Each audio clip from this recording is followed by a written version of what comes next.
Dobar dan, dobrodošli Berovice. Kao što vidite, nalazimo se, malo mi se frizura poremetila, nisam bio kod frizera. Beograd na vodi. Nismo dana prolazili ovuda da vidimo šta sve novo zida i tako dalje. Ono što smo saznali, naravno malo pre, to je da se radi pretpostavljeni sprat na kuli Beograd. Pretpostavljeni sprat na terasama. Pretpostavljeni sprat najviši na Metropolitan. Znači to sada sve novi projekt. Sada, kad vidite iza mene, znači ovo gde se nalaze kontejneri od ovih građevinskih firmi. Tu će biti stambeno-poslovni objekat. To je broj 1. Na drugom kraju, preko puta, naravno kad se bude završio, kad se bude okrenulo, stambeno-poslovni objekat broj 2. Znači to su dva objekta, faktički preko puta ulice. Niže ću vam pokazati još dva stambeno-poslovna objekta gde će početi izgradnja ove godine. Znači ova dva, jedan će početi ove godine verovatno s ove strane, drugi neće dok se ne bude završila kula Beograd, znači sledeće godine već faktički posle Svetog Nikole kad bude pušten rad počeće izgradnja i tih stambeno-poslovnih objekata. To je ono što je trenutno najbitnije za ovaj deo. Proćemo sa druge strane da vam pokažem naravno kako to izgleda, gde će biti novi radovi već ove godine se najavljuju, znači izgradnja 3 nove zgrade. Jedna će biti faktički u blizini mosta gde sam već pokazao, a ovaj drugi deo moram da vam pokažem sada, jer to nismo do sada fački imali prilike s tim. Hvala vam puno jutrim komentarima, hvala vam puno svemu. Naravno, postoji još mnogo tema koje ćemo obrađivati. Danas iskoristio ovaj lep dan, ne radi naravno, pa da dođem čisto vam pokažem kako to trenutno izgleda ovde i kako napreduju radovi napreduju fantastično, znači nema greške što se ovog projekta tiče. Ostanite na istom mestu, idemo dalje snimkom, uživajte.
Sad kao što sam rekao, da znate da objekat koji se fački naselja na Galeriju Beograd, gdje je počelo raščišćavanje polako terena, građanske firme polako odlaze i odnose sve što je ostalo sa njima, što je bilo nekada potrebno za građe. Evo kao što vidite, to je taj plac, to je novi plac na kome će vrlo brzo početi građevinski radovi. Ogroman je plac kao što vidite. Sad, ono što je vrlo bitno, to je da su najavili da će ovdje biti 3 stambene zgrade. U kom trenutku i kom obimu u daljini, kao što vidite, Skyline, prelep projekat, poslovna kula se zida. Vidite koliki je to prostor.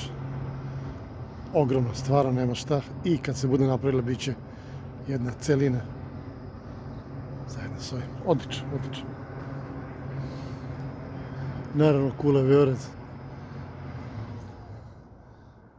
u nekoj skorijoj budućnosti jedan od prepoznatljivih simbola grada Beograda. Što se tiče tržnog centra, naravno ne radi, jer su na snazi mere borba protiv pandemije. Sad, da se vratimo na temu, znači 3 stambene zgrade, kažu iz. Ovo sam vam iza pokazao, kad budem obišao oko centra sa donje strane, pokazat ću vam još gdje idu nove zgrade, znači novi stambeno-poslovni objekti, i tamo preko puta bi trebalo da budu 3. Znači vrlo brzo to sve kreće sa nekom realizacijom. Sad ću vam reći zašto, zato što su ljudi završili ovdje, više nema znači potrebe da se to gradilište završava. Čim bude završena ove zgrade, pomostili Tera, Aqua i ostalo, prebacuje se mehanizacija ovdje i to kreće onda munjevitom brzinom. To je to. Idemo malo da slikamo s ove strane Save da vidimo kako izgleda Kula, kakvi su radovi, šta se nastavlja. Malo da imamo šetalište i onda nastavljamo dalje sa radom. Ostanite na istom mjestu.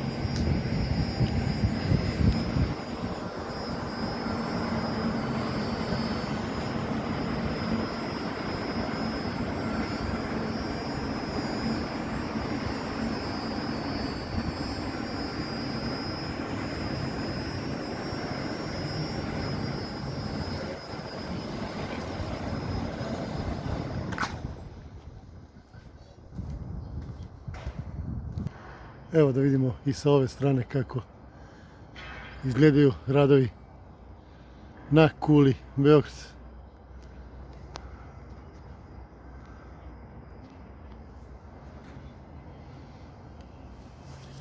Ovo što se tiče šetališta, što se tiče same promenade, to smo već radili.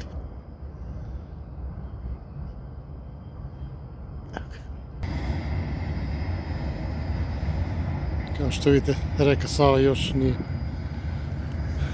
opala, nije došla u svoje korito. Vjerovatno zato radovi i stoje. Radi se ovo gore, ovaj deo šetališta, naravno promenade. To se očekuje puštanje u maju ili junu mjesecu.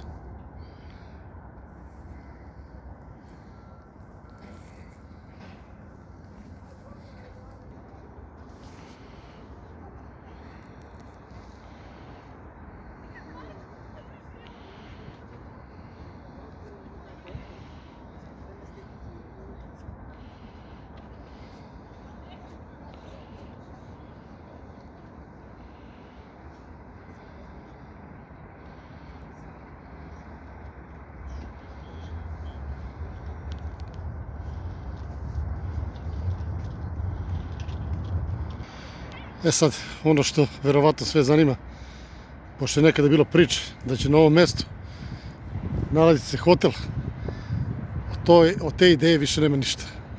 Ona je totalno uklonjena iz svih planova koji postoje, tako da znate.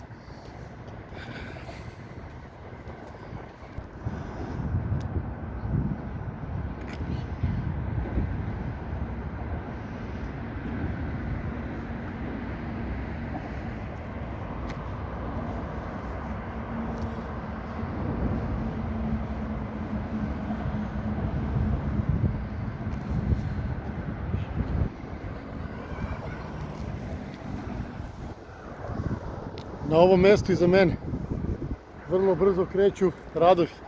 Kažu, sredinom septembra, kad se sve ovo bude račtilo, prve mašine dolaze ovdje. Opet sačekajmo da vidimo sa tim, pošto meni ovaj plac deluje najsumnjiviji od svih ovih, da će vrlo brzo biti urađen, zato što ogromna količina zemlje, šuta, ovih, kako se kaže, šljunka se nalazi trenutno na ovom delu, tako da ne znam, malo mi je ovo sumnjivo, iskreno kažem, ali dobro. U svakom slučaju, to bi bio taj centralni deo koji su sada obišli, bi vidjeli gde i kako napreduju radovi. Očekujemo, kažem, vrlo brzo nastavak svih tih radova i da to sve krene u nekom boljem smeru. Korona nas je unazadila sve. Prvo, tržni centar, normalno, zato što je to trebalo bude, da ne pričamo o narodu, to ne kažem, govorim o projektu Beograd na vodi, zato što je ovdje trebalo da bude normalno sada puno ljudi i tako dalje. Šta da se radi, tako je, samo da se izborimo sa svim ovim stvarima. Ono što mi je zapalo za oko, to je proteklih dana ste razgovarali na temu da sada konkurentski kanali dolaze do toga da sada i oni kao nešto pričaju i tako dalje. Vidite ljudi, nema problem sa tim uopšte.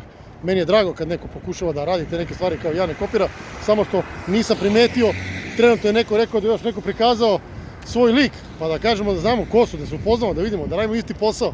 Nije to ni strašno, ja konkurenciju nemam, ne sa tu konkurencijom, svi mi radimo ovo, tako je to, ništa to nije strašno, ne može samo jedan da radi. Živi bili svi moji konkurenti, nikakav problem nemam sa njima, tako da slobodno pokažite ljudi da se upoznamo s tim ko smo, šta smo, nije to nikakav težak sistem ili posao ili ne znam ja šta vi zamišljate kako ovo već zovete i tako dalje. Hvala vam puno svemu, hvala vam puno na podršci. Sutra neki novi snimak, naravno. Sutra ćemo raditi da vidimo kako izgleda promenada. Vrlo verovatno, ali da vidimo samo zbog vremenskih uslova. Živi bili, hvala vam puno.